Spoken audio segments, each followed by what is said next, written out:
Hello दोस्तों, नमस्कार। स्वागत है आपके अपने यूट्यूब चैनल पे। और मैं हूँ आपका दोस्त ऋषि। तो स्टार्ट करते हैं आपके अपने यूट्यूब चैनल पर, और मैं हूँ आपका दोस्त ऋषि। ठीक है।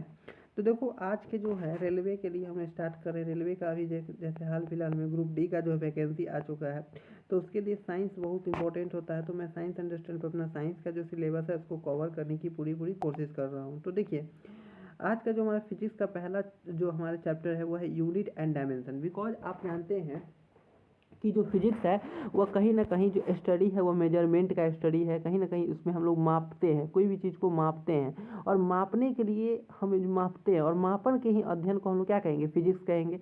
तो फिजिक्स को मापने के बारे में हम लोग यहाँ पर डिस्कशन करने वाले हैं। तो देखिए, फिजिकल में पढ़े हम लोग पहले टॉपिक जो है कंप्लीट करेंगे वो फिजिकल यूनिट। फिजिकल यूनिट करने का मतलब हो गया कि भौतिक राशि।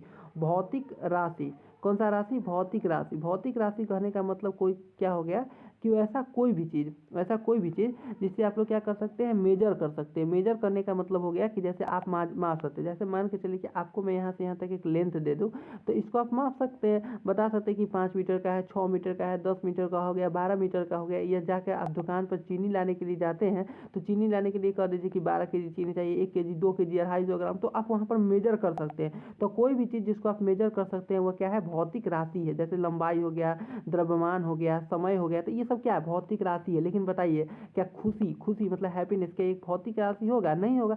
क्या आप खुशी को ऐसा तो नहीं कहते कि हम 5 केजी खुश है, आज हम एग्जाम में पास हो गए, टॉप कर गए, तो भाई हम 5 केजी टॉप है, हम तो हम इसी रेलवे जॉब लग जाएगी तो हम 5 केजी खुश हो गए, 10 मीटर खुश होंगे। तो ऐसा तो हम नहीं कहते हैं। यानी कि हम खुशी को, फीलिंग को नहीं माप सकते हैं। तो जब मेजर नहीं कर सकते हैं तो भौतिक राशि नहीं है। भौतिक राशि का मतलब किसी भी चीज़ को मेजरमेंट करने से होता है। समझ में आया? जैसे लंबाई हो गया, द्रव्यमान हो गया, समय को भी मापते हैं, 10 सेकेंड, 15 सेकेंड, 1 घंटा, 2 घंटा, ये मापते हैं। समझ में आया? तो ये हमारे पास भौतिक राशि हो गया। अब भौतिक राशि दो प्रकार के होते हैं, ठीक है। एक होता है आधारी राशि और एक होता है व्युत्पन्न राशि। एक आधारी राशि और दूसरा व्युत्पन्न राशि। आधारी राशि कहने का मतलब क्या हुआ कि जैसे अगर आप एक पूरा फिजिक्स का किताब उठाए, ठीक है, एक पूरा सा हमारा प्यारा सा कोई भी फिजिक्स का किताब उठाए, तो इसमें बहुत सारा मात्रा का, इतना मात्रा को पढ़ पाना, उसके लिए अलग अलग डिफिनेशन कर पाना स्टूडेंट के लिए कितना ज़्यादा मुश्किल हो जाएगा, इसको आप अंदाज़ा नहीं लगा सकते। इसीलिए सब वैज्ञानिक सब मिल करके ये दिमाग लगाया, उसने कहा कि हम कुछ मात्रा, कुछ राशि को डिफाइन कर देते हैं, और जितने भी राशि होगा वह उससे ड्राइव होगा, यानी उससे बनेगा। अब इसको अच्छा तरीका से हम इस प्रकार से समझते हैं। जैसे लंबाई है, तो देखिए लंबाई को मापने के लिए ऐसा नहीं, किसी और चीज़ को आपको सहायता नहीं होगा। लंबाई को आप सीधा सीधा माप सकते हैं, ठीक है, किसी और चीज़ की ज़रूरत नहीं होगा। यानी लंबाई का कोई भी डायरेक्ट फार्मूला आपको देखने को नहीं मिलेगा। यानी सिंपल सा, अगर आप फिजिक्स की भाषा में सिंपल सा करना चाहेंगे या अपने सम लोकल लैंग्वेज में, कि तो इसका कोई भी इसका फार्मूला फिजिक्स में आपको इसको देखने का नहीं मिलेगा। इसको डायरेक्ट हम लोग मेजर करते हैं, इसका कोई भी फार्मूला नहीं होता है। जैसे लंबाई हो गया, द्रव्यमान हो गया, समय हो गया, तो इसको हम लोग कर सकते हैं, नहीं कर सकते हैं इसको, मतलब इसका डायरेक्ट फार्मूला नहीं होता है, तो इसको सीधे मेजरमेंट कर देते हैं। तो ये हमारे पास आधारी राशि है, इसको हम आगे और अच्छा तरीका से समझेंगे। जबकि व्युत्पन्न राशि क्या होता है कि आधारी राशि के पदों में व्यक्त किया जाता है, या कह सकते हैं कि इस एक सेकंड, या फिर इसको कह सकते हैं कि यह जो आधारी राशि है इसी से कहीं ना कहीं डिराइव होता है। जैसे आप लिखिए घनत्व, तो घनत्व का फार्मूला जो होता है द्रव्यमान बटे आयतन। तो सिंपल सा बात समझ लीजिए, चला सुनो, सिंपल सा मतलब क्या है कि जिसका फार्मूला होता है वो समझ ले, वो क्या हो जाएगा, व्युत्पन्न राशि। और जिसका फार्मूला ना हो तो उसका मतलब वो आधारी राशि। समझ में आया?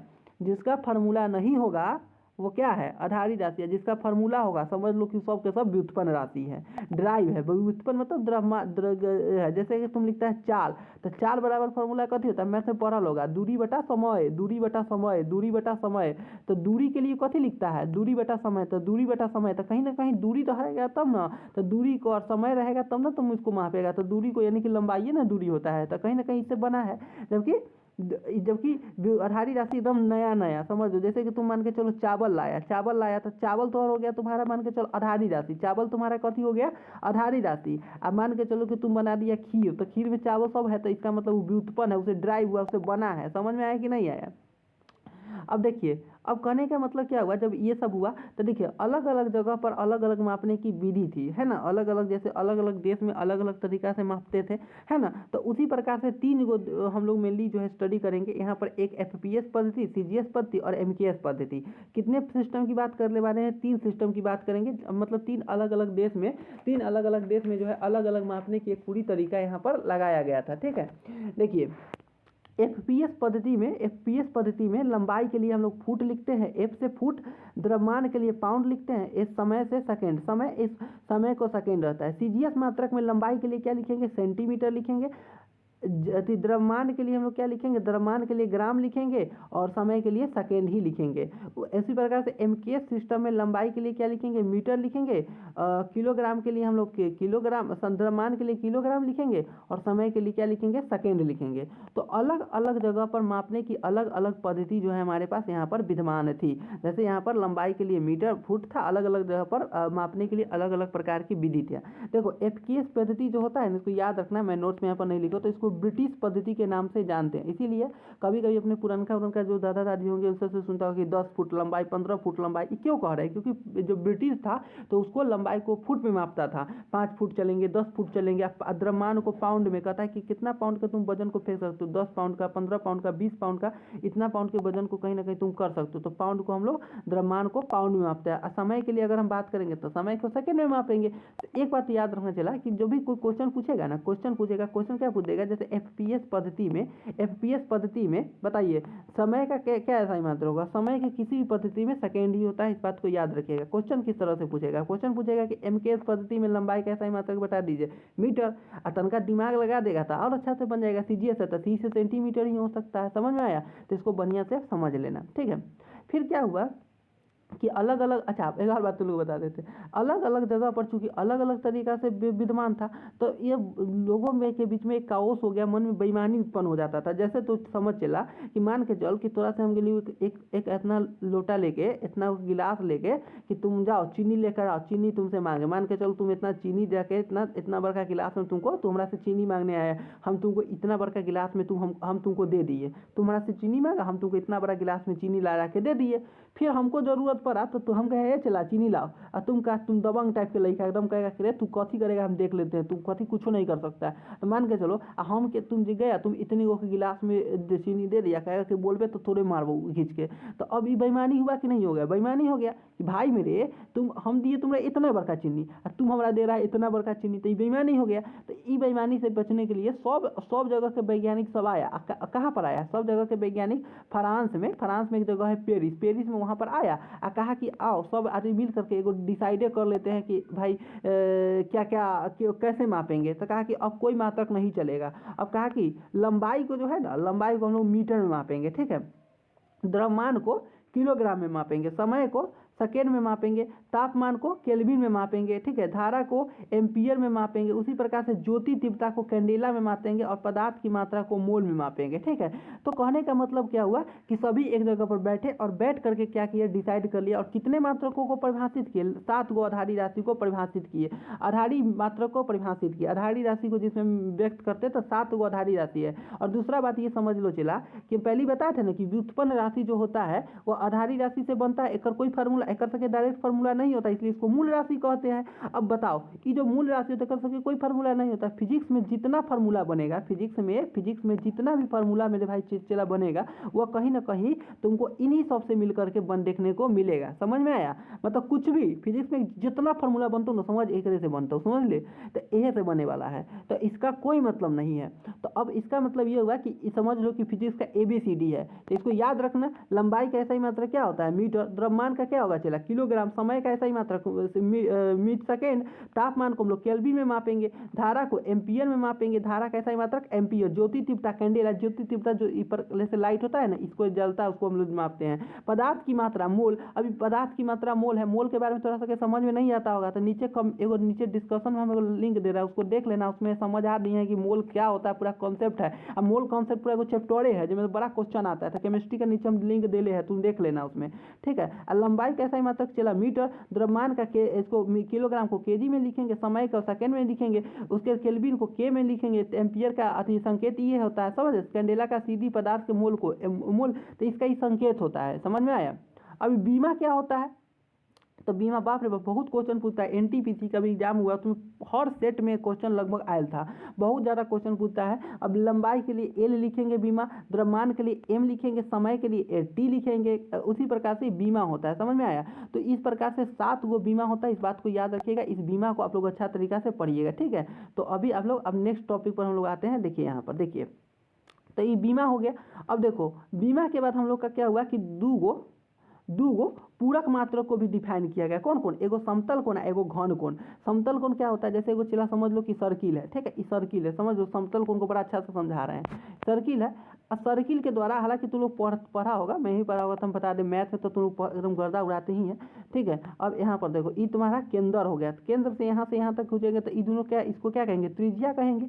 क्या कहेंगे? त्रिज्या। ये होता है जीवा, होता है कि नहीं होता? ये तो जीवा होता है, जीवा को नहीं भी बनाओ तो कोई दिक्कत नहीं है, ठीक है, जीवा से कोई मतलब ना।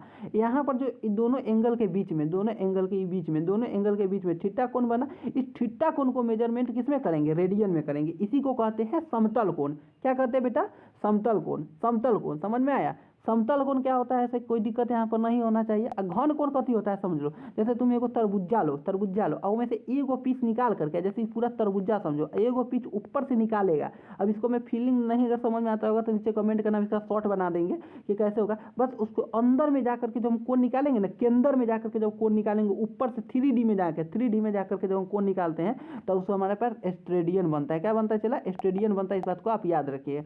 अब व्युत्पन्न मात्रा क्या होता है? तो हम पहले बताए कि व्युत्पन्न राशि करने का मतलब क्या है? जो फार्मूला हो, तो अब फार्मूला का मतलब जैसे घनत्व हो गया, चाल हो गया, घनत्व का फार्मूला कथी? द्रव्यमान बटे आयतन। तो द्रव्यमान का मात्रक दे लो केजी, आयतन के लिए क्या लिखते हैं? Metre cube. आयतन में क्या मीटर है क्यों में लिखते हैं? आयतन में क्या था? लंबाई गुने चौड़ाई गुने ऊंचाई। तो लंबाई मतलब मीटर, चौड़ाई मतलब मीटर, ऊंचाई मतलब मीटर, इसलिए इसको लिखेंगे मीटर क्यूब। तो आयतन बराबर मीटर क्यूब, तो केजी बटे मीटर क्यूब। तो इसके लिए हम लोग ये वाला फार्मूला यहाँ पर लिख सकते हैं।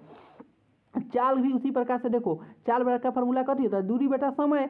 व्युत्पन्न मात्रक होगा, समझ लो का फार्मूला होगा। आधारी राशि तो है 7 होता है, 100 होता है, ठीक है। और चाल बराबर क्या होता है? दूरी बटा समय। तो दूरी के लिए क्या लिखेंगे? मीटर, और समय के लिए लिखेंगे समय सेकेंड। तो मीटर प्रति सेकेंड, ms इनवर्स 1, ठीक है। तो ये हमारे पास क्या हो गया? व्युत्पन्न मात्रक हो गया। अब देखो एक टॉपिक आ जाता है बीमा। देखो चला बीमा पर हम ना एक वीडियो में कंप्लीट कराना नहीं, कम से कम 10 को न्यूमेरिकल बनाएगा तभी जाकर के बीमा का कॉन्सेप्ट क्लियर होगा। हम पहले बता रहे हैं, झूठ नहीं बोलेंगे। लेकिन चलो इसको समझा देते हैं। बीमा पर हम लोग और के वीडियो बनाएंगे, उसमें टेंशन नहीं लेना है। बीमा भर भर के क्वेश्चन पूछता है, इस बात को याद रखिएगा।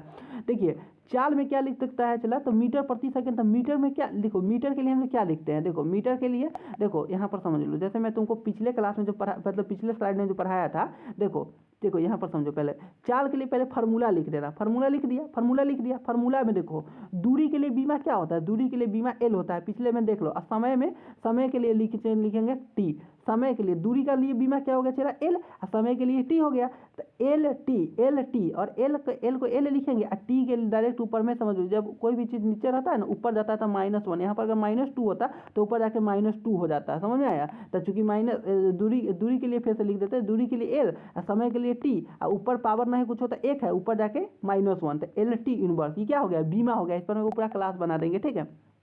अब देखो, अब देखते हैं खगोलीय दूरी का मापन। देखिए खगोलीय दूरी कहने का मतलब क्या हुआ? अब पृथ्वी है और सूर्य है, तो उसमें तो तुम इंची या टेप लेकर ननू जाएगा मापने के लिए कि भाई चलो पृथ्वी या सूर्य के धूप एकदम हेलीकॉप्टर लेकर उड़ जाएंगे, पूरा वहाँ तक माप के चले आएंगे, ऐसा तो नहीं होगा।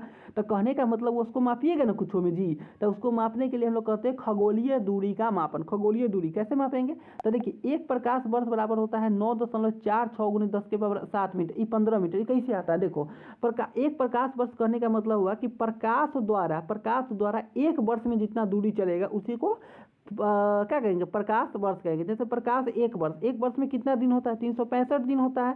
365 दिन होता है। अब 365 दिन में कितना घंटा होता है? ये बात देख लो, 24 घंटा होता है। और 24 घंटा कहने का मतलब 24 घंटा, 1 घंटा में कितना सेकेंड होता है? इतना सेकेंड। यानी कि प्रकाश जो है कहीं ना कहीं एक साल में मेरे भाई एक साल में इतना सेकेंड होता है। अब प्रकाश 1 सेकेंड में कितना दूरी करता है? तय एक प्रकाश जो है एक सेकेंड में 3 × 10⁸ सेकेंड चलता है, तो इतना सेकेंड में कितना दूरी तय करेगा? गुने 3 × 10⁸ चलेगा।